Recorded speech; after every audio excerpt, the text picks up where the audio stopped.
ευλόγησον Δέσποτα. Ευλογητός ο Θεός ημών πάντοτε νικαία ή και στους αιώνας των αιώνων. Αμήν. Άγιος ο Θεός, Άγιος ισχυρός, Άγιος ο θάνατος ελέησον ημάς, Άγιος ο Θεός, Άγιος ισχυρός, Άγιος ο θάνατος ελέησον ημάς, δόξα Πατρί και Υιό και Υιό Πνεύματι και νυν και αεί και εις τους αιώνας των αιώνων. Αμήν. Παναγία Τριάς ελέησον ημάς, Κύριε Λάς ημαρτίες ημών Δέσποτα, συγχώρησον τας ανομίες ημίν. Άγιε επίσκεψε και ίεση τας ασθενείας ημών ανεκέθη όνοματός σου, Κύριε ελέησον, Κύριε ελέησον, Κύριε ελέησον. Δόξα Πατρί και Υιό και Υιό Πνεύματι και νυν και αεί και εις τους αιώνας των αιώνων. Αμήν. Πάτερ ημών εν της ουρανής, αγιαστήτω το όνομά σου, ελθέτω η βασιλεία σου, γεννηθήτω το θέλημά σου, ως in ουρανό και επί της γης, των άρτων ημών των επιούσεων δώσιμη σήμερον, και άφεση μην τα αφιλήματα ημών ως και ημείς αφήμεν τους οφειλέτες ημών. Και μη εις εν έγκυση ημάς εις πειρασμών, αλλά ρίσε ημάς από του πονηρού. Ότι σου έστειν η βασιλεία και η δύναμη και η δόξα του Πατρός και του Υιού και του Αγίου Πνεύματος, νυν και αεί και εις τους αιώνας των αιώνων. Αμήν. Με τα πνευμάτων δικαίων τετελειωμένων, τα σπικάς των δούλων σου σώτερ ανάπαυσον, φυλάτων αυτάς στην μακαρία ζωή την παρασύ. Φιλάνθρωπε, στην κατάπαυση σου Κύριε, όπου πάντες οι Άγιοι σου αναπαύονται, ανάπαυσον και τας ψυχάς των δούλων σου, ότι μόνος υπάρχεις αθάνατος. Δόξα Πατρί και Υιό και Αγίο Πνεύματι, Συ ο Θεός ημών ο κατά βάσης άδειν, και τας οδύνας γλύσας των πεπαιδημένων, αυτός και τας ψυχάς των δούλων σου σώτερ ανάπαυσον, και νυν και αεί και εις τους αιώνας των αιώνων. Αμήν. Ημών η αγνή και ακράντος Παρθένος, η Θεόν αφράτος χείσασα, πρέσβευε υπέρ του ελεηθήνε, και συγχωρηθήνε τας ψυχάς των δούλων σου.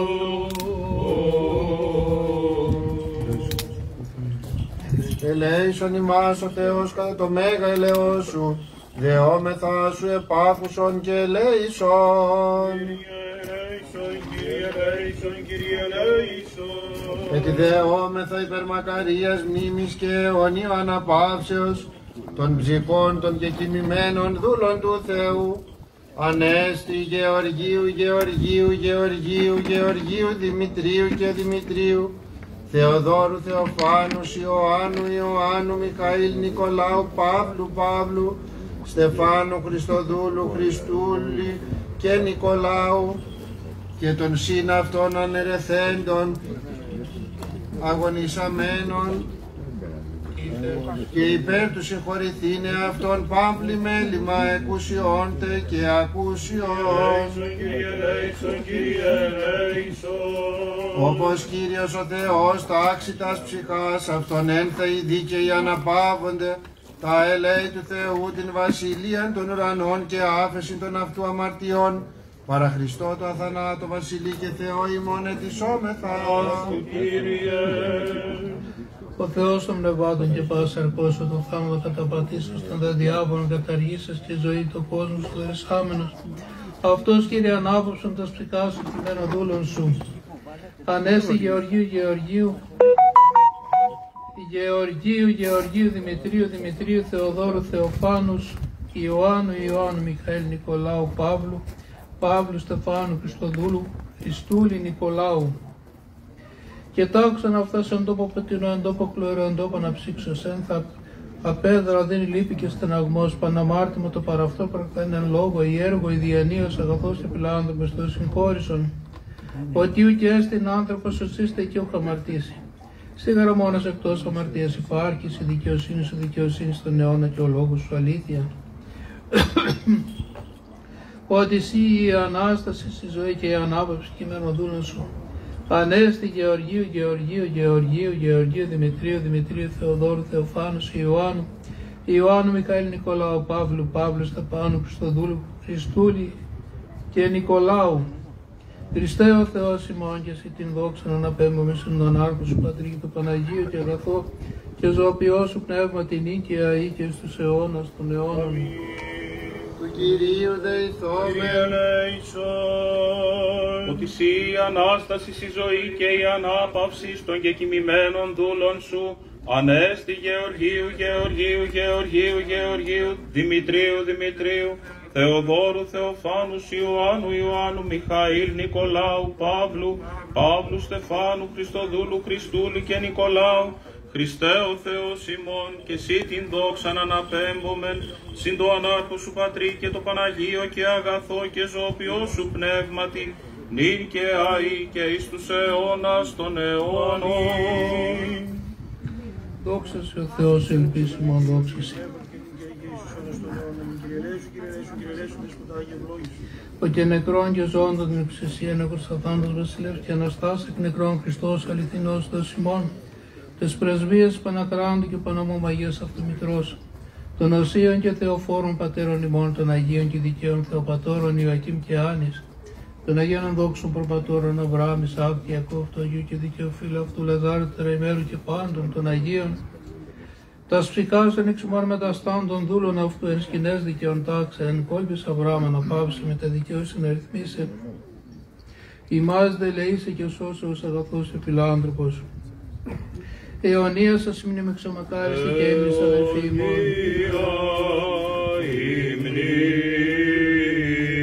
Αιωνία σας μείνει εξομακάριστη και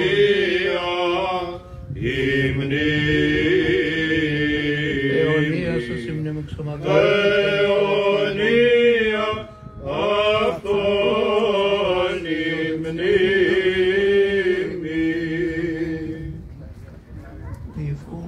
Διευχών του Αγίου Δεσπότου ημών, Κύριε Ιησού Χριστέ ο Θεός, ελέησον ημάς. Διευχών των Αγίων Πατέρων ημών, Κύριε Ιησού Χριστέ ο Θεός, ελέησον ημάς. Δώσον ξαναπάψει.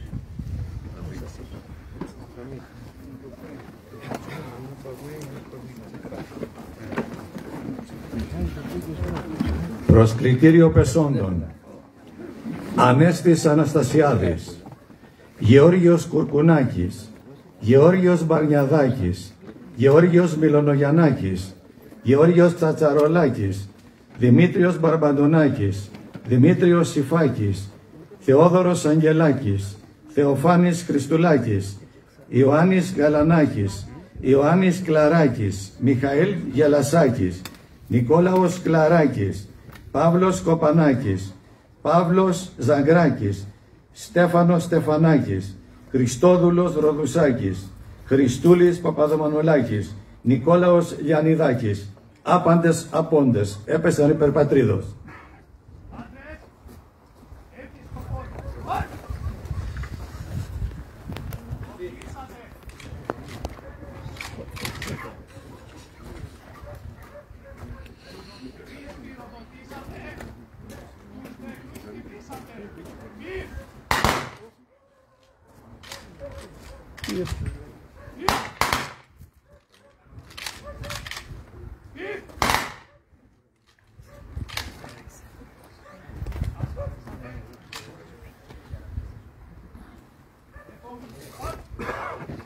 Κατάθεση Στεφάνων. Από τον Γενικό Γραμματέα Αιγαίου και Νησιωτικής Πολιτικής, κ. Εμμανουήλ Κουτουλάκη, εκ μέρους της κυβέρνησης.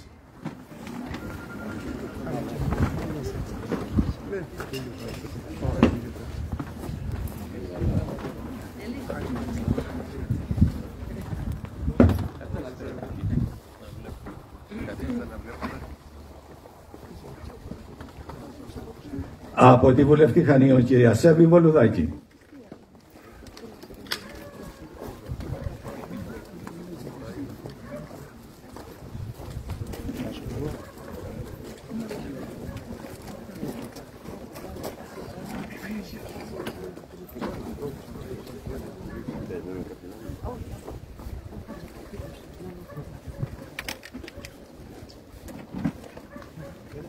Από το βουλευτή Χανίων κύριο Αλέξανδρο Μαρκογιαννάκη.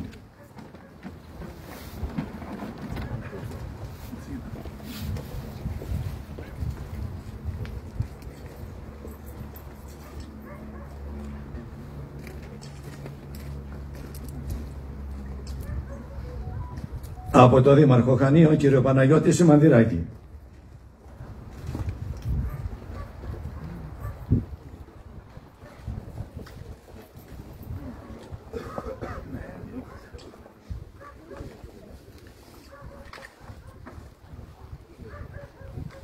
Από το θεματικό αντιπεριφερειάρχη κύριο Γιώργο Τσαπάκο, εκ μέρους της Περιφέρειας Κρήτης.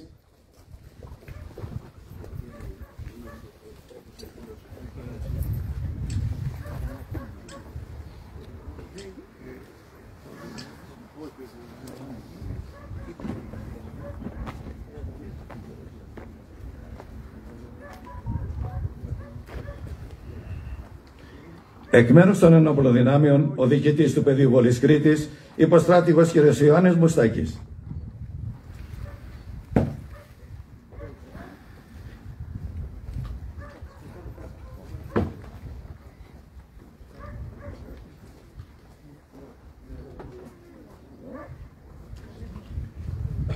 Εκ μέρους της βουλευτή Χανίων κυρίας Ντόρα Μπακογιάννη, η κυρία Μαριάννα Μποτονάκη.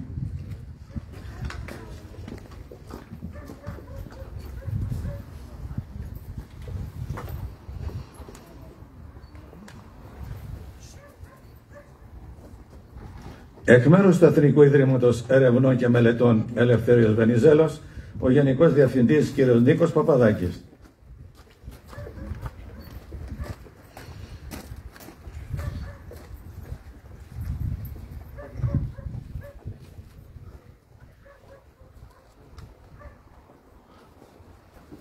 Από το Δικηγορικό Σύλλογο Χανίων, ο Πρόεδρος κ. Χρήστος Φορματευτάκης.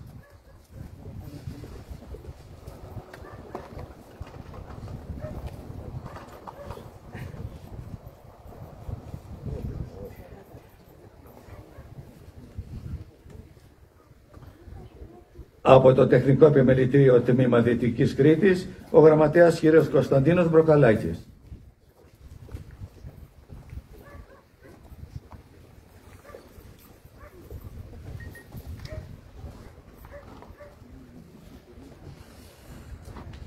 Ο κ. Γιώργος Βασιλάκης, εκ μέρους των πολιτιστικών φορέων Ακροτηρίου.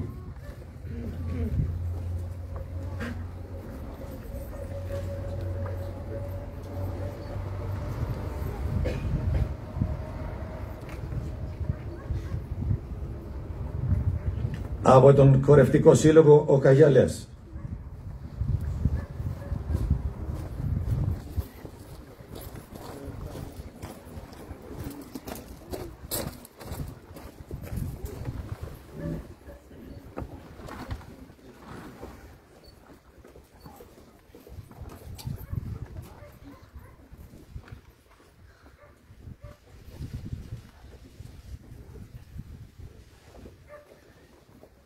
Εκ μέρους της οικογένειας Καγιαλέ.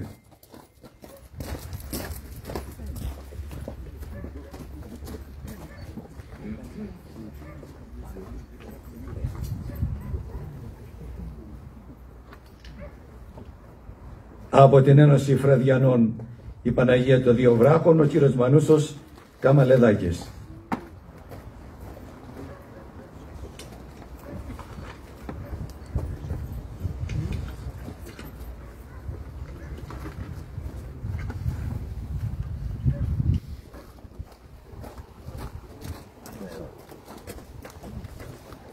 Ενός λεπτού σιγής στη μνήμη των πεσόντων.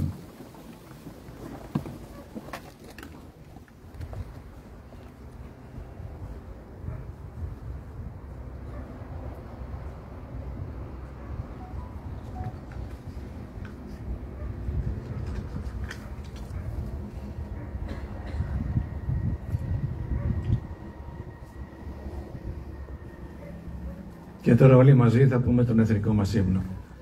Σε γνωρίζα από την όψη του σπαθιού τη τρομερή, σε γνωρίζα από την όψη που με μια μετράει τη γη, απ' τα κόκαλα βαλμένη των Ελλήνων τα ιερά, και σαν πρώτα αντριωμένη χαίρε ελευθεριά, και σαν πρώτα αντριωμένη χαίρε ελευθεριά, και σαν πρώτα αντριωμένη χαίρε ελευθεριά. Μπορείτε να καθίσετε. Ακολουθούν χαιρετισμοί από τους δύο οργανωτές. Θα παρακαλέσω τον Δήμαρχο Χανίων, τον κύριο Παναγιώτη Σιμανδυράκη, να έρθει για το χαιρετισμό του.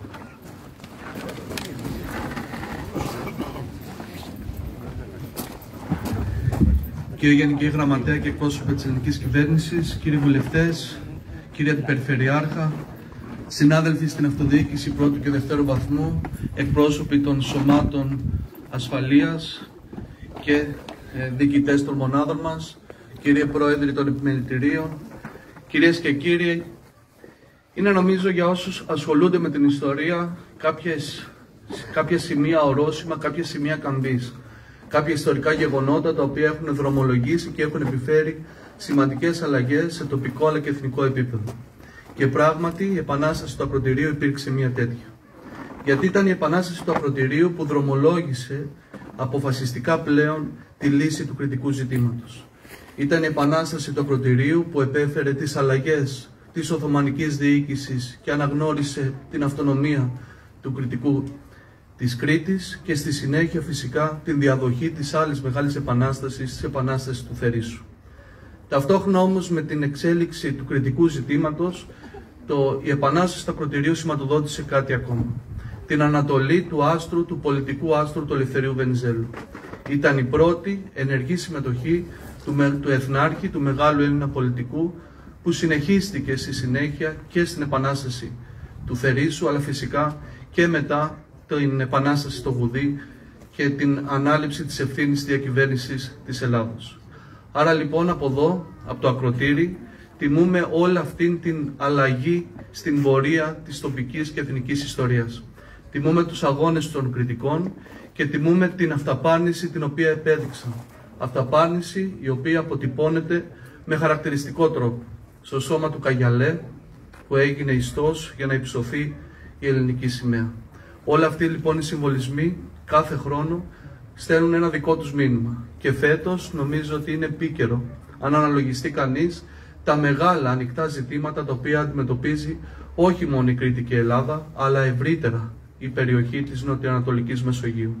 Να δούμε πώς άλλα μεγάλα ζητήματα όπως το Κυπριακό, όπως το Μεσανατολικό δεν κατάφεραν να έχουν αίσιο αποτέλεσμα και να σκεφτούμε και να αναλογιστούμε όλοι μαζί ότι η επαναστατική δράση θα πρέπει να συνδέεται πάντα με τις κορυφαίες πολιτικές επιλογές ανθρώπων που μπορούν να αξιολογήσουν και μπορούν να δώσουν τις σωστές λύσεις και να λάβουν τις σωστές αποφάσεις, όπως έκανε ο Ελευθέριος Βενιζέλος.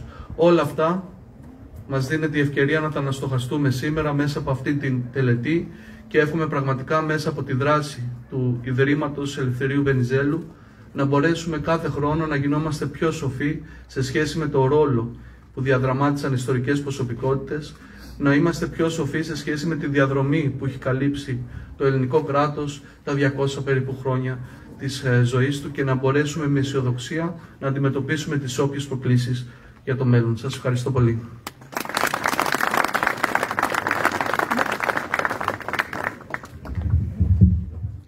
Ακολουθεί χαιρετισμός από τον θεματικό αντιπεριφερειάρχη τον κύριο Γιώργο Τσαπάκου, εκπρόσωπο της Περιφέρειας Κρήτης.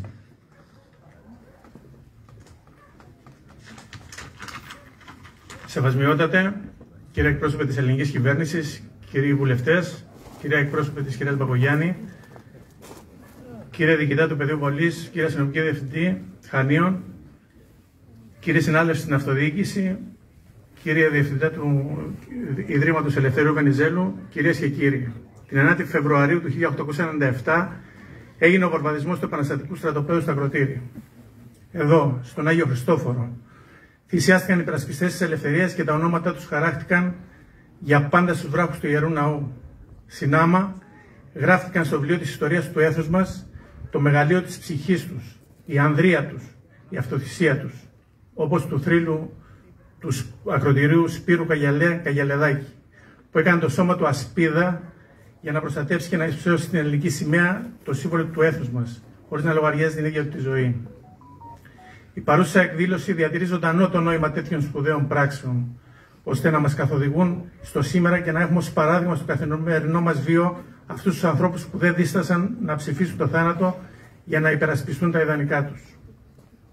Αυτοί οι ηρωικοί μαχητές έθεσαν τα θεμέλια μας, εκείνα της ελευθερίας και της ανθρώπινης αξιοπρέπειας, ιδανικά απαραίτητα για την εξέλιξη της ανθρωπότητας και της επιβίωσής της.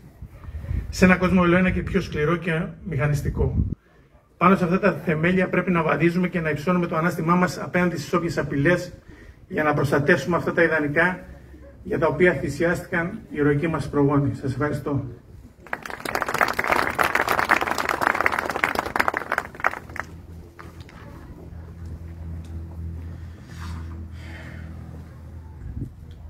Ακολουθεί χαιρετισμός από τον εκπρόσωπο των πολιτιστικών φορέων ακροτηρίου, τον κύριο Γιώργο Βασιλάκη.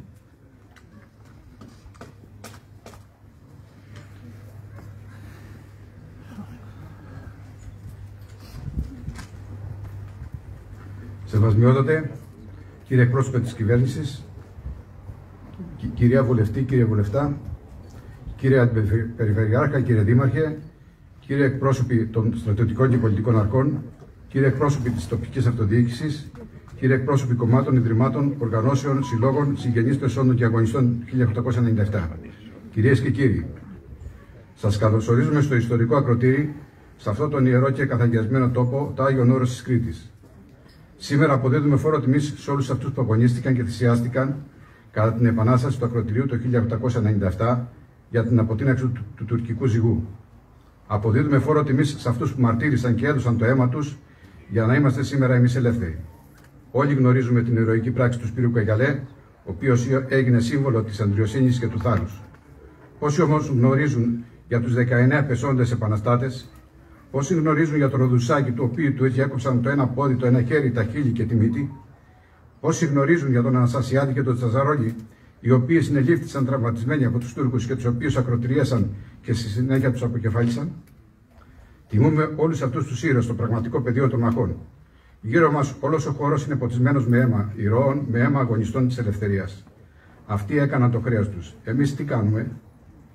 Η Διοικητική Επιτροπή του Στρατοπέδου του Ακροτηρίου στις 8 Απριλίου του 1897 στις Κοραχές αποφασίζει, όπως διαιωνιστεί η μνήμη των ενδόξων υπερπίσεως και πατρίδος πεσόντων, οπλιτών του Στρατοπέδου Ακροτηρίου, κατά τα διαφόρους μάχας, έτεινες έλαβον χώραν και γίνονται ούτε ορατών παράδειγμα της επιγυμνωμένης προσκινητήριον δε ο τόπος όπου έκαστος αυτόν έπεσε, να βεβαιωθεί αρμοδίως ο τόπος του θανάτου εκάστου αυτών, να παραγγελθεί δε κατάλληλος τεχνίτης, όπως ενεκάστη των θέσεων τούτων, λιάνει μέρος κατάλληλων βράχου, εν είδη πλακός, χαράξει δε σταυρών επί εκάστης αυτών και το όνομα του πεσόντος, μετά της ημερομηνίας, καθήν έπεσε. Εις όσα δε μέρη δεν υπάρχει κατάλληλος βράχος, η εργασία θα εκτελεστεί επί αγκόντους λίθου, ώστις θέλει μετακομιστεί στο κατάλληλο μέρος. Τα μέλη της Επιτροπής, Αντώνιος Σιφάκας, Ελευθέρος Βενιζέλος, Χαραλάμπος Παπαδάκης, Γεώργιος Μιλονογιαννάκης, Νικόλαος Πιστολάκης, Γενικός Γραμματέας Κωνσταντίνος Φούμης. Δεν φτιάχνουμε μύθους και δεν ακυρώνουμε θρύλους. Έχουμε όμως χρέος να διαφυλάξουμε, να προστατεύσουμε και να αναδείξουμε όλους αυτούς τους χώρους της πραγματικής ιστορίας της Επανάστασης και των αγώνων της ελευθερίας. Αυτό το χρέος δεν απορρέει μόνο από την επιταγή της απόφασης της Διοικητικής Επιτροπής του Στρατοπέδου του Ακροτηρίου, αλλά είναι και καθήκον μας για να παραμείνουν πάντα ζωντανοί αυτοί οι ήρωες και να μαθαίνουν οι νέοι όλες τις πλευρές της ιστορίας μας και να παραδειγματίζονται. Έχουν περάσει 127 χρόνια και περιμένουν ακόμη να κηρύξουμε διατηρητέα μνημεία όλους αυτούς τους δράχους πάνω στους οποίους είναι χαραγμένα τα ονόματα των πεσόντων ηρώων. Οι διαδικασίες έχουν προχωρήσει, έχουν όμως παγώσει εδώ και 10 χρόνια στο Υπουργείο Πολιτισμού. Ζητούμε από την πολιτεία να τελειώσει αυτή η διαδικασία για να προστατευτούν οι βράχοι μνημεία όσοι έχουν απομείνει, γιατί στο τέλος δεν θα μείνει κανένας. Η ιστορία μας εδώ βρίσκεται Και λαός που ξεχνάει την ιστορία του και δεν διδάσκεται από αυτήν, το μέλλον του είναι αβέβαιο. Εδώ θα πρέπει να ευχαριστήσουμε την αδελφότητα της Ιεράς Μονής Γουβερνέτου, οι οποίοι με ιδιαίτερη φροντίδα προστατεύουν τους ιερούς βράχους που βρίσκονται σε αυτόν εδώ το χώρο. Ο Αντώνιος Ήφακας, αρχηγός του Επαναστατικού Στρατοπέδου του Ακροτηρίου, κατά τον εορτασμό της 25ης Μαρτίου 1897 στην Ιερά Μονή Τιμίου Προδρόμου στις Κορακές, στο εκφωνηθέν ποίημά του με τίτλο 25 Μαρτίου 1897, την τελευταία στροφή γράφει: «Και εκεί που πέσανε οι αετοί για την ελευθερία, πάνω στο βράχο το όνομα χαράξετε να μένει, στον κόσμο όλο γνώριμο και στην ιστορία, παράδειγμα και την καρδιά των νέων να θερμαίνει και να διαλαγεί η φήμη αιωνία των η μνήμη». Σας ευχαριστούμε όλους θερμά για την παρουσία σας.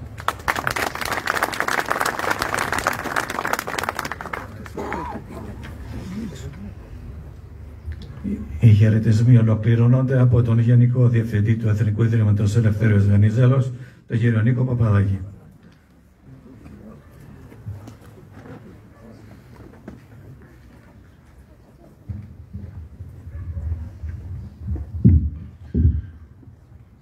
Μετά τις προηγηθήσεις προσφωνήσεις, επιτρέψτε μου να περιοριστώ στο δημοκρατικό, κυρίες και κύριοι.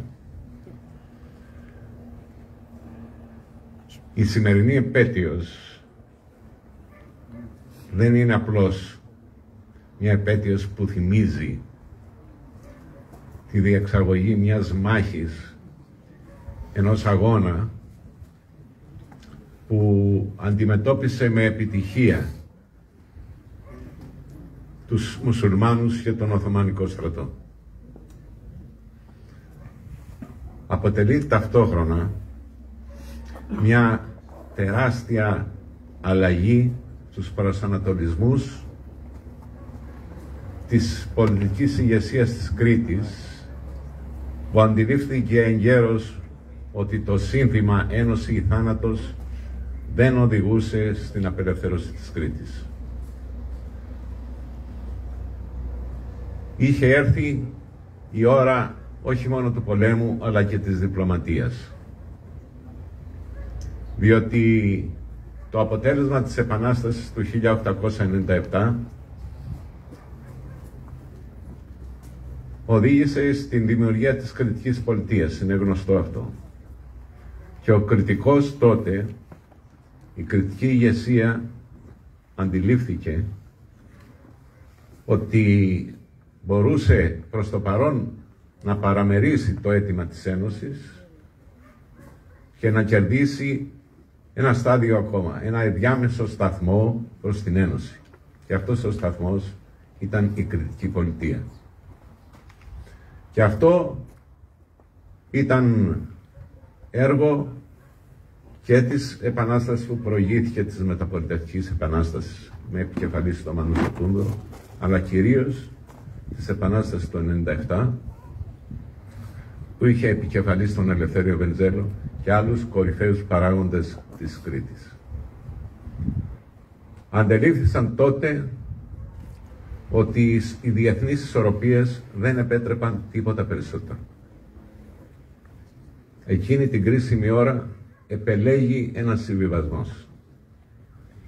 Και ο συμβιβασμός αυτός, όπως απέδειξαν οι Βαλκανικοί πόλεμοι, πέτυχε απόλυτα.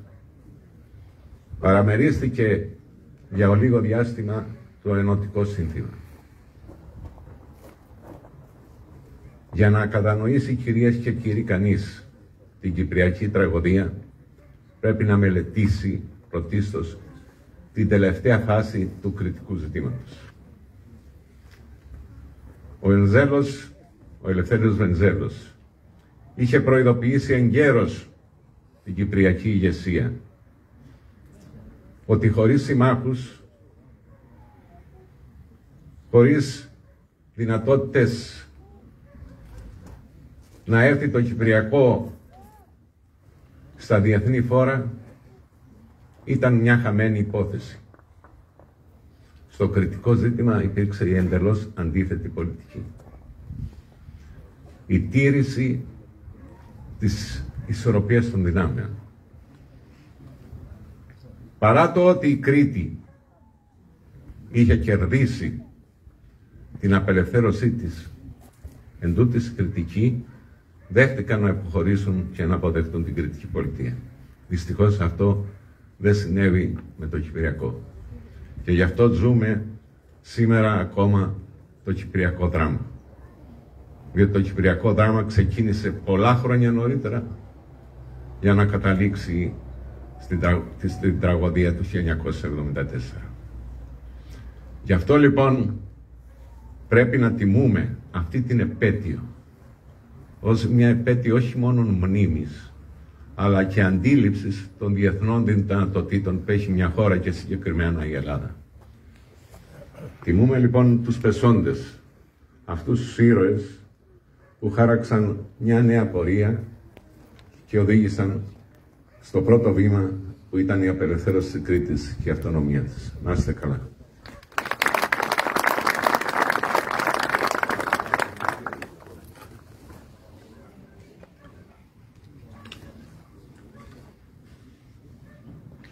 Μετά την ολοκλήρωση των χαιρετισμών, ακολουθεί ομιλία για την επέτειο του κ. Μανώλη Θεοδωράκη, καθηγητή Λυκειοσίδας, συγγραφέα.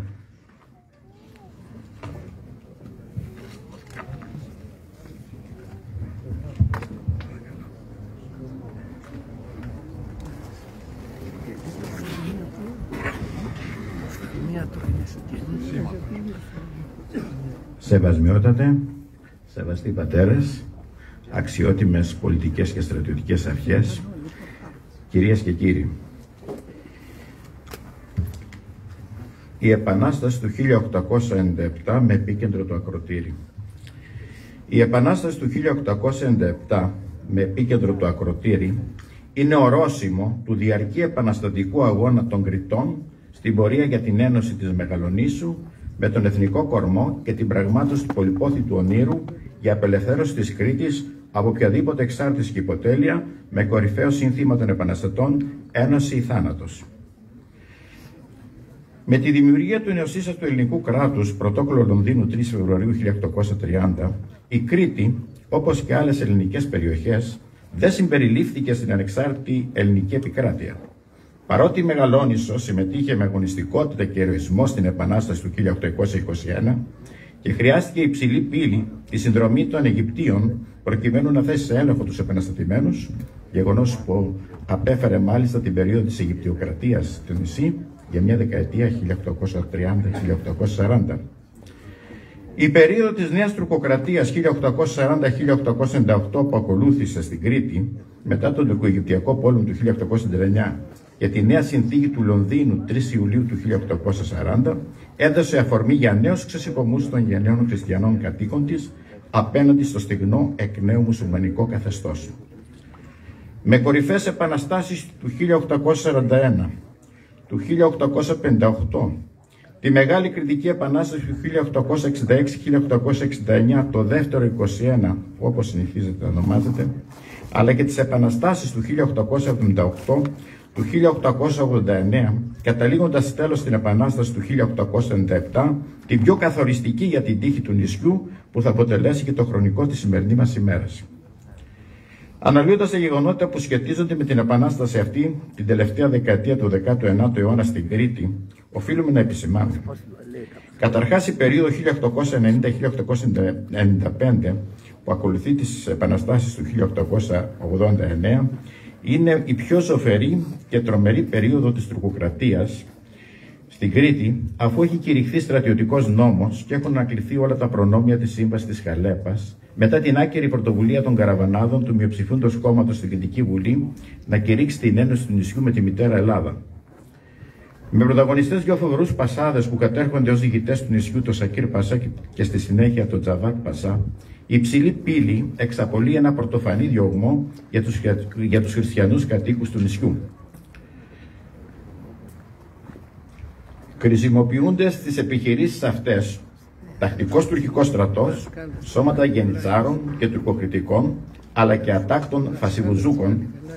Οι τοπικές συγκρούσεις πληθαίνουν, το αίμα χύνεται άφθονο, εκκλησίες μπαίνουν στο στόχαστρο και βεβηλώνονται, η νήσος μετατρέπεται σε πεδίο μάχης. Πολλοί κάτοικοι για να γλιτώσουν εγκαταλείπουν τα σπίτια τους και καταφεύγουν στα ορεινά, και άλλοι διαφεύγουν για να σωθούν προς την Ελλάδα. Υπάρχουν όμως και πυρήνες γενναίων αποφασισμένων κριτικών που με πατριωτισμό αντιστέκονται και μηχανεύονται τρόπους προκειμένου να μετριάσουν το κακό και να αναπτερώσουν το εθνικό φρόνημα αντίστασης των χριστιανών. Ένας τέτοιος διακεκριμένος πυρήνας με προεξάρχοντες τον Μανούσο Κούντουρο και τον Παρθένιο Κελαϊδί είναι αυτός που προβάλλει τη μεταπολιτευτική ιδέα, δηλαδή την ίδρυση αυτόνομης ή μη αυτόνομης ηγεμονίας στην Κρήτη υπό την προστασία των μεγάλων δυνάμεων. Για τον λόγο αυτό ιδρύεται στα Σλοβακιά μια μυστική αδελφότητα που οι αγωνιστές τους δέχονται με το αρχαίο έθιμο της αδελφοποιίας. Γεγονός πάντως είναι ότι οι χριστιανοί της Κρήτης, υπό την επιρροή της νέας κατάστασης, αρχίζουν να ελπίζουν εκ νέου ενωμένοι πέρα από κάθε κομματική αντέκκληση. Στην Αθήνα επαναδραστηριοποιήθηκε η Κεντρική Υπέρ των Κρητών Επιτροπή, που ανέλαβε πάλι τον εφοδιασμό των επαναστατών στην Κρήτη με αποστολές εθελοντών, όπλων και πολεμικού υλικού. Η τουρκική όμως πλευρά θεώρησε επαναστατική ενέργεια την ίδρυση της Μεταπολιτευτικής Επιτροπής και τη δράση της και διέταξε τη σύλληψη των αρχηγών της μεταπολιτεύσεως. Συγκεκριμένα οι μεταπολιτευτικοί κατήγαν σημαντικές νίκες στην επαρχία Σφακίων και στην επαρχία Κεδονίας, πράγμα που αναγκάζει τον Μάρτιο του 1866 τον Αλέξανδρο Καραθεοδωρή, τον διοικητή Κρήτης, να παραιτηθεί. Διάδοχος του τοποθετείται από τον Σουλτάνο Αιμοσταγής Τουρχάν Πασάς, αποφασισμένος να δράσει σε μάχες που δόθηκαν στην Επισκοπή Ρεθύμνου στις 31 Μαρτίου και στα Σάγια του Αγίου Βασιλείου στις 10 Απριλίου. Τη νίκη είχαν οι επαναστάτες. Νέα γεγονότα με επικεφαλής τον Μανούσο Κούντουρο της 3 Μαΐου που αφορούν την πολιορκία του Βάμου, όπου 3.000 επαναστάτες αποκλείουν και επιχειρούν να καταλάβουν το τουρκικό διοικητήριο, εξοργίζουν το μουσουλμανικό στοιχείο της πόλης των Χανίων και προβαίνουν σε πρωτοφανείς βαναυσότητες και κτηνοδίες σε βάρος του χριστιανικού πληθυσμού. Οι μεγάλες δυνάμεις που έδειχναν το ενδιαφέρον τους και την επιρροή τους όλο ένα και περισσότερο για την Κρήτη, δράτοντας τις ευκαιρίες για την έκρηθμη και εκτραχυνόμενη κατάσταση στο νησί, παρεμβαίνουν και αναγκάζουν τον Σουλτάνο να παραχωρήσει νέο οργανικό νόμο που επανέφερε τη σύμβαση της Χαλέπας με την προσθήκη άρθρου ότι θα επεμβαίνουν κάθε φορά που οι Τούρκοι θα καταπατούσαν αυθαίρετα τα προνόμια των χριστιανών και σε περιπτώσεις ανεξέλεγκτων βιοπραγιών. Σημαντικά επίσης θεωρούνται και τα άρθρα που αναφέρονται στο διορισμό χριστιανού διοικητή με 5ετή θητεία με την έγκριση των μεγάλων δυνάμεων, καθώς επίσης και αυτό που όριζε την οργάνωση κριτικής χωροφυλακής στο νησί με Ευρωπαίους αξιωματικούς. Πρώτος διοικητής προέκυψε το Σεπτέμβριο του 1896 ο χριστιανός Γεώργιος Βέροβιτς Πασά. Η διαρκής και έντεχνη υπονόμευση από μέρους των Τούρκων του νέου οργανικού νόμου, η χαλαρή διοίκηση του Βέροβιτς Πασά και η δυναμική επανεμφάνιση του Βενιζέλου στην Γενική Επαναστατική Κρητών Συνέλευση θα χαράξει νέο περίγραμμα δράσης. Από τον φθινόπωρο του 1896, λόγω της τεταμένης κατάστασης, οι εντολές από την Κωνσταντινούπολη ήταν σαφείς. Η μουσουλμανική μειονότητα να παραμείνει κλεισμένη στις πόλεις και να μην επιστρέψει στα χωριά. Στις πόλεις και ιδιαίτερα στα Χανιά, την πρωτεύουσα της Κρήτης, άρχισε να επικρατεί ένα εκρηκτικό κλίμα. Το Γενάρη του 1897 έχουμε αποκορύφωση των γεγονότων. Χαρακτηριστικά το ημερολόγιο του Ακροτηρίου, η πιο επίσημη πηγή της τελευταίας απελευθερωτικής επαναστάσεως των Κρητικών, αναφέρει: ο μουσουλμανικός όχλος, συνέπεια βεβαίως προμελητημένου σχεδίου, ήρξα το μανιωδός πυροβολών κατά πάσαν των χριστιανικών συνοικιών. Συγχρόνως ήρξα το γενική λαιλεσία των χριστιανικών πυροξουσίων, ιδίως κατά της συνοικίας Καλέκα Πισή, Στιβανάδικα και Παπλωματάδικα. Τέλος, οι Τούρκοι, αποφασισμένοι να καταστρέψουν τους χριστιανούς μετά τις περιουσίες τους, έθεσαν πυρ εις διάφορα σημεία της χριστιανικής συνοικίας. Το θέαμα όπερ παρουσίασε τότε η πόλης ή των φρικόδες. Ουρανομίκης φλόγες ανεπέμπετο και την πόλην κατέκαιον. Για αυτές τις μέρες, ο Νικόλαος Πιστολάκης από τα Κεραμιά, που βρισκόταν και περιόδευε εκλογικά με τον Βενιζέλο και τον Ιωάννη Καλογερή, χαρακτηριστικά εξομολογείται: εκεί σε κάποια χαμόσπιτα της Μαλάξας αποφασίστηκε η Επανάσταση του 1897, αφού είχε ενημερωθεί και συμφωνήσει και ο Έλληνας πρόξενος Νικόλαος Γεννάδης. Έδρα της ορίστηκε το Ακροτήρι, πάλι με επιμονή του Βενιζέλου, που απευθυνόμενος σε όλους μας είπε: εν ανάγκη το Ακροτήρι, το Άγιο Όρος της Κρήτης, θα γίνει το νεότερο Αρκάδι, όπου θα πέσουμε όλοι. Έτσι μόνο θα κερδιθεί ο αγώνα μας. Στη συνέχεια πήρε το λόγο ο καπετάν Καλογερής, που υπέδειξε τη διαδρομή που θα ακολουθούσαμε. Θα κατηφορίζαμε για τη Σκαλαριά μέχρι να βρούμε το μονοπάτι που πάει για τις Καλύβες. Θα περνούσαμε δεξιά από το Ιτζεδίν και θα φτάναμε στην Ελμυρίδα. Εκεί θα βρίσκαμε πλεούμενα για να περάσουμε στο Μαράθι. Οι Ακροτηριανοί, κατά δήλωση του Καλογερή, μας περίμεναν. Είχαν καθαρίσει τα χωριά τους, είχαν στήσει μετερίζια στο Μοντεβάρδια, Οι μονές ήταν έτοιμες. Στις 24 Ιανουαρίου, σύμφωνα με το ημερολόγιο του ακροτηρίου, ο Γιώργης Μιλοναγιαννάκης, ο Νικόλαος Πιστολάκης, ο Ευστάθιος Περουλής, ο Ελευθέρος Βενιζέλος με τα 20 συναδρών προχώρησαν προς κατόπτωση προς το δυτικό ακροτήριο. Εισήλθαν εν Αρωνίο, αμαχητοί, μεθού προχώρησαν εις Πιθάρη και εκείθεν εις Κορακές. Εις το τελευταίο μέρον προσευλήθησαν υπό Τούρκων στρατιωτών, ήτινες έφθητον πυρ εις τα Σικίας και ήτινες στη στιγμή εκείνη κατεγίνονται να ελετώσουν και να εμπρίσωσουν την μονή Καλογράδων. Στις 25 Ιανουαρίου, σύμφωνα πάντα με το ημερολόγιο του ακροτηρίου, 250 χριστιανοί εκστράτευσαν από τη μονή της Αγίας Τριάδας, που αποτελούσε το ορμητήριο των επαναστατών, δια τα φρούδια, αφού κατελήφθησαν προηγουμένως ο προφήτης Ηλίας, ο Άγιος Μαθαίος και οι λοιπές απέναντι στις μόντες βάρδιας κορυφές. Σε αυτές τις κορυφές πήρε και ως πολεμιστής το βάπτισμα του πυρός ο Ελευθέριος Βενιζέλος, μιας και δεν περιορίστηκε μονάχα στα ηγετικά του διπλωματικά του καθήκοντα που του επέβαλε η ιδιότητά του ως μέλος της Διοικητικής Επιτροπής της Επανάστασης. Στις 26 Ιανουαρίου, ημέρα Κυριακή, το επαναστατικό στρατόπεδο ακροτηριού θα ζήσει μεγάλες στιγμές. Η μέρα θα αρχίσει με θεία λειτουργία, όπου πρωτοστατούν 3 μπαρδουκοπνισμένοι ιερείς, ο Χρήσανθος Τσεπετάκης, ο Γεράσιμος Φακιωτάκης και ο Μανώλης Παπαμελέκος, και μετά θα διαβαστεί το ιστορικό ψήφισμα. Κηρύττω με την ένωση της νήσου Κρήτης με του Ελευθέρου Βασιλείου της Ελλάδος, μεθού αποτελεί του λοιπού ενιαίων και αναπόσπαστον κράτος, υπό τη συνταγματική βασιλεία της αυτής μεγαλειότητας του βασιλέως των Ελλήνων Γεωργίου και των διαδόχων αυτού. Κηρύττω με καταργημένη την επινήσου κυριαρχία του αυτοκράτορας των Οθωμανών Σουλτάν Χαμίτ. Παρακαλούμε την αυτού μεγαλειότητα των βασιλέων των Ελλήνων να καταλάβει εν ονόματι αυτού την ίσον Κρήτη. Ανατίθεται η εκτέλεση του παρόντος ψηφίσματος εις την ανδρίαν, αυταπάρνησιν και φιλοπατρίαν του ελεύθερου ελληνικού κράτους και σύμπαντος του ελληνικού έθνους.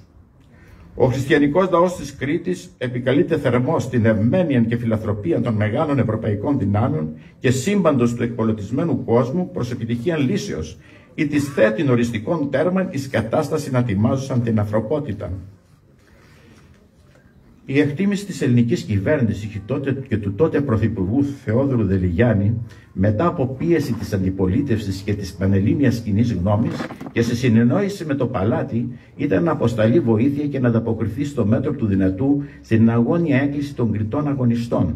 Έτσι δόθηκε σε πρώτη φάση η εντολή να αποπλέψουν 5 πλοία του ελληνικού στόλου για τη Μεγαλόνισσο υπό το Μοίραχο Ράινεκ, διοικητή της ορεικτής μοίρας, με την αιτιολογία της προστασίας και διάσωσης του άμαχου πληθυσμού. Τα πλοία αυτά ήταν το Ύδρα, το Μικάλη, το Ναύαρχος Μιαούλης, το Αλφιός και το Ποινιός, αλλά και 6 τορπιλοβόλα υπό τον πρίγκιπα Γεώργιο για να παραμποδιστεί μια πιθανή απόβαση τουρκικού στρατού στην Κρήτη. Στη δεύτερη φάση, την 1η Φλεβάρη, αποφασίζεται η αποστολή ελληνικού στρατιωτικού σώματος με επικεφαλή του συνταγματάρχη πεζικού Τιμολέοντα Βάσο, για να αποκαταστήσει την τάξη και την ειρήνη. Στις 2 Φλεβάρη ο Τιμολέων Βάσος έχει ξεφύγει από τον μπλόκο των ευρωπαϊκών στόλων και έχει αποβιβαστεί στο Κολυμπάρι. Εγκαθιστά το στρατηγείο του στη Μονή Γωνιά και απευθύνει διακήρυξη στον κρητικό λαό.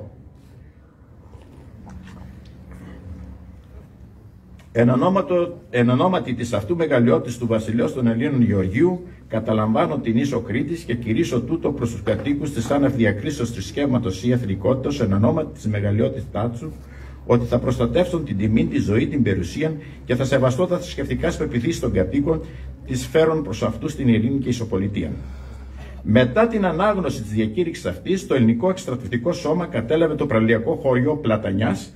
Εκεί ενώθηκε με δυνάμεις επαναστατών που συνέραν από τα χωριά της Κιδωνίας αλλά και της επαρχίας Κισάμου. Βασικό μέλημα του σχεδίου ήταν να καταληφθεί η πόλη των Χανίων σε συνεργασία με τους επαναστάτες που έδρευαν στο ακροτήρι.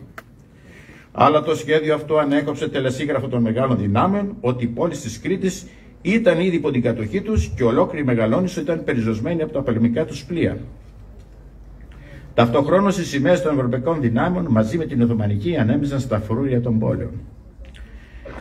Οι μεγάλες δυνάμεις, μη θέλοντας να διαταραχθεί το status quo στην ανατολική λεκάνη της Μεσογείου και βλέποντας τη μονομερή επέμβαση των Ελλήνων χωρίς τη συγκατάθεσή τους, στις 3 Φεβρουαρίου αποβίβασαν αγήματα στο νησί για να επιβάλλουν την τάξη αλλά και να μην χάσουν την επιρροή τους στην περιοχή.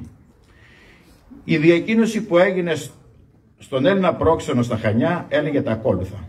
Σήμερα, 4 Φεβρουαρίου, οι στόλοι των μεγάλων δυνάμεων έθεσαν υπό την προστασία αυτών τα πόλεις Χανιά, Ρέθυμνο, Ηράκλειον και Σιτίαν, αποβιβάσαντες εν αυτής αγήματα. Πάσα απόπειρα είτε εκ μέρους των Ελλήνων είτε εκ μέρους των Τούρκων εναντίον των πόλεων θα αποκρουστεί υπό των αποβεστησών δυνάμεων και υπό των διεθνών πολεμικών των πρώτων Χανίων ναυλοκούντων. Οι μεγάλες δυνάμεις είχαν προλάβει την ελληνική παρέμβαση και επιχείρηση και διέκαιτο εχθρικά εναντί αυτής. Το ελληνικό εκστρατηγικό σώμα του τιμολέοντα Βάσου, μετά το ληφθέν τελεσίγραφο, αισθάνθηκε ανασφαλές στο Πλατανιά, κινήθηκε προς Βουκολιές για να εξουδετερώσει η τουρκική δύναμη που βρισκόταν χειρωμένη στον ομώνυμο πύργο, τον οποίον κατέλαβε μετά από ισχυρό σφυροκόπημα του πυροβολικού. Στην προσπάθεια των Τούρκων της πόλεως Χανίων, που αποστήλαν δύναμη 1.500 οπλιτών και 2.500 ατάκτων για συνδρομή των ομοεθνών τους, πρόβαλαν στεναρή αρχικά αντίσταση Κρήτες επαναστάτες στο λόφο Μονοκούμαρος, στη συνέχεια με τη συνδρομή του ερχόμενου ελληνικού στρατιωτικού σώματος που είχε απεμπλακεί νικηφόρο από το πύργο των Βουκολιών, καταφέρθηκε αποφασιστικό χτύπημα των τουρκικών αυτών δυνάμεων στην περιοχή Πύργου Αγιάς και Λιβάδια Βαρυπέτρου 7 Φεβρουαρίου 1897. Με αφορμή τα γεγονότα αυτά, οι μεγάλες δυνάμεις για να εκφοβήσουν έμπρακτα τους επαναστάτες και να καθυλώσουν το ελληνικό εκστρατευτικό σώμα, άρχισαν τους κανεβολισμούς στις πρόσφορες θέσεις των επαναστατών στο Ακροτήρι, στον προφήτη Ηλία, ενώ παράλληλα παρεμπόδιζαν με νιοψίες τη μεταφορά με ελληνικά πλοία πολεμικού υλικού στην Κρήτη. Η εγγένεια αυτή στάση των μεγάλων δυνάμεων υποχρέωσε και τον τιμολέοντα Βάσο να μεταφέρει το στρατηγείο του από την περιοχή του Πλατανιά, που ήταν έκθετος στους κανονιοβολισμούς των εκεί ναυλοκούντων πλοίων στην ενδοχώρα με νέα έδρα των Αλικιανών. Παράλληλα με τα γεγονότα αυτά, στο Σταυρό Ακροτηρίου κατέφθαναν εξ Αθηνών ηγετικές φυσιογνωμίες προς ενίξεις του αγώνα, όπως ο παλέμαχος αρχηγός από Κορώνου Μαθαίος Μιλονογιαννάκης, ο ιατρός Εμμανουήλ Μουντάκης, ο Νίκος Κουτσουρελάκης, ο Κωνσταντίνος Μαλινός, με αρκετό αριθμό προπλητών για να ενισχύσουν το στρατόπεδο του Ακροτηρίου με έδρα τον προφήτη Ηλία και τις Πλακούρες και να συνταχθούν με τις δυνάμεις του Δημήτρη Καλορίζικου, των αδελφών Φούμη, του Αντωνίου Σύφακα, καθώς και του μεγάλου πρωταγωνιστή του Ελευθερίου Βενιζέλου. Η μεγάλη ημέρα της 9ης Φεβρουαρίου 1897.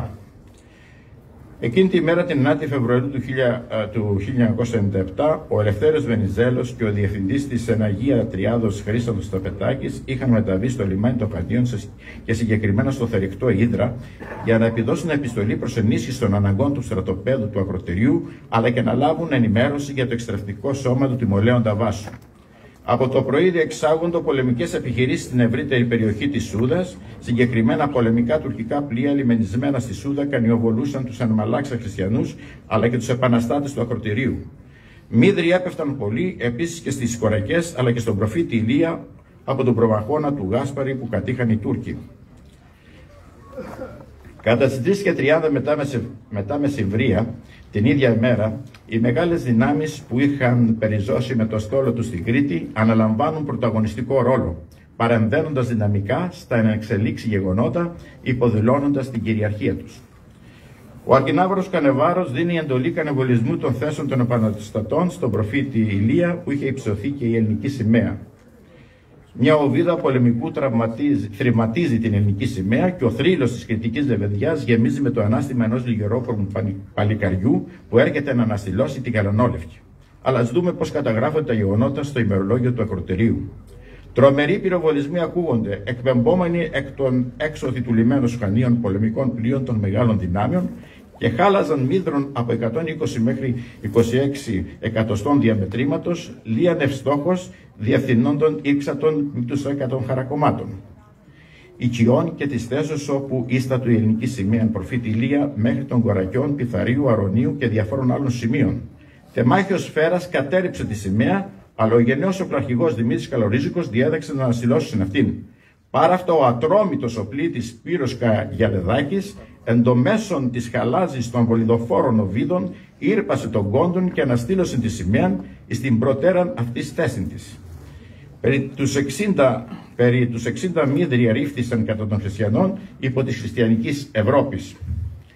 Ενώ συνέβαιναν αυτά στο Ακροτήρι, η αγωνιστική διάθεση έγινε κυρίαρχη σε ολόκληρη την Κρήτη. Ο Αριστίδης Κόρακας πολιορκούσε το Ηράκλειο. Ο Νταφώτης ενεργούσε επιχειρήσεις στις Αρχάνες. Ο Γρηγοριάδης είχε στραφεί στο Ρέθυμνο. Τα γεγονότα του ακροτηρίου όμως δυναμίτισαν περισσότερο την κατάσταση στα Χανιά. Και στο επόμενο διάστημα έχουμε γεγονότα όπως η πολιορκία του οχυρού πύργου της Μαλάξας, η πολιορκία της Κανδάνου, αλλά και των φυλακών του Ιτζεδίν από τους επαναστάτες, παρά την αντίθετη βούληση των μεγάλων δυνάμεων και την έμπρακτη στάση τους σε βάρος τους. Το αρνητικό αυτό κλίμα της ευρωπαϊκής τάσης απέναντι του κριτικού ζητήματος έπρεπε να αντιστραφεί. Και αυτό ανέλαβε διπλωματικά να πετύχει ο Ελευθέριος Βενιζέλος, εκτιμώντας ως μεγάλος πολιτικός παίκτης τη δυναμική εξέλιξη των περιστάσεων και των συνθηκών, αλλά και συντελώντας αποφασιστικά στην ευνοϊκότερη προς το προσδοκόμενο σκοπό διαμόρφωσή τους. Πράγμα που θα αναφανεί στις επιστολές της τρεις που θα συντάξει με μεγάλη πολιτική μαεστρία μετά τον βομβαρδισμό του ακροτηρίου, για να καταστήσει σαφές τόσο στην ευρωπαϊκή κοινή γνώμη ότι οι επαναστάτες χριστιανοί αγωνίζονται για την ελευθερία, την ειρήνη και την ισοπολιτεία, όσο και στις κυβερνήσεις τους που εκδήλωναν την άτεκτη επεκτατική διάθεση σε βάρος της Κρήτης. Αποτέλεσμα το ακροτήρι να γίνει κέντρο παγκοσμίου ενδιαφέροντος και το κριτικό ζήτημα ένα από τα μεγαλύτερα διεθνή προβλήματα που καμιά ευρωπαϊκή κυβέρνηση δεν μπορούσε να αγνοήσει. Ιδιαίτερα μαχητικός θα είναι ο Βενιζέλος και στις διαμεσολαβητικές του προσπάθειες που γίνονται για τη ρύθμιση του νέου καθεστώτος της Μεγαλονήσου. Επιμένει με τα επιτάσεως στη συνελεύση των επαναστατών για καθολική ένωση του νησιού με τη μητέρα Ελλάδα, τόσο στους Αρμένους από Κορώνου, όσο και στις Αρχάνες Ηρακλείου, όπου για τη στάση του αυτή την τελευταία θα κινδυνεύσει η ίδια του η ζωή από τους αυτονομιστές. Εκδηλώνει τον πολιτικό του ρεαλισμό μετά τον ατυχή πόλεμο της Ελλάδος με την Τουρκία τον Απρίλιο του 1897 και την ανάκληση του εκστρατευτικού σώματος του τιμωρέοντα Βάσου, όταν πλέον οι υπαγορεύσεις της πρακτικής πολιτικής τον αναγκάζουν να προσαρμοστεί με τις αποφάσεις των μεγάλων δυνάμεων και να δεχθεί υπό όρους που ο ίδιος επιδραστικά καθορίζει την αυτονομία, ενώ ταυτόχρονα ψέγει την αδιάξοδη πολιτική του δύσμερου παλατιανού αθηναϊκού κράτους. Και τέλος, με τη διορατικότητά του, προσβλέποντας τον αρχικό στόχο του, που είναι πάντα η ένωση της Κρήτης με την Ελλάδα, επιδιώκει τη συμφιλίωση και διάσπαστη ενότητα των Κρητών, προκειμένου να αποφέρει το προσδοκόμενο και αίσιο αποτέλεσμα ο αγώνας του. Πράγμα που συνέβη στον κατάλληλο χρόνο, το 1913. Αγαπητοί μου συνεορτάζοντες, τους αγώνες αυτούς των προγόνων μας τιμούμε εμείς σήμερα, με πλήρη συνείδηση τη σημασία τους ως πολύτιμη παρακαταθήκη, αλλά και ως φωτεινό οδηγό για τη μελλοντική πορεία του τόπου μας. Σας ευχαριστώ.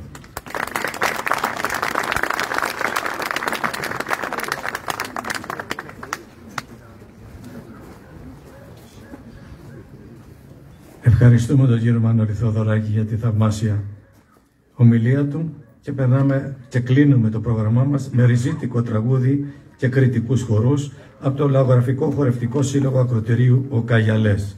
Στη λύρα ο Φασαράκης ο Γιώργος, στο λαγούτο ο Μπουρδαντονάκης Μάριος και στην κιθάρα Φουντεδάκης Παναγιώτης, τους οποίους ευχαριστούμε. Και στο τέλος υπάρχει ένα πλούσιο κέρασμα για όλους.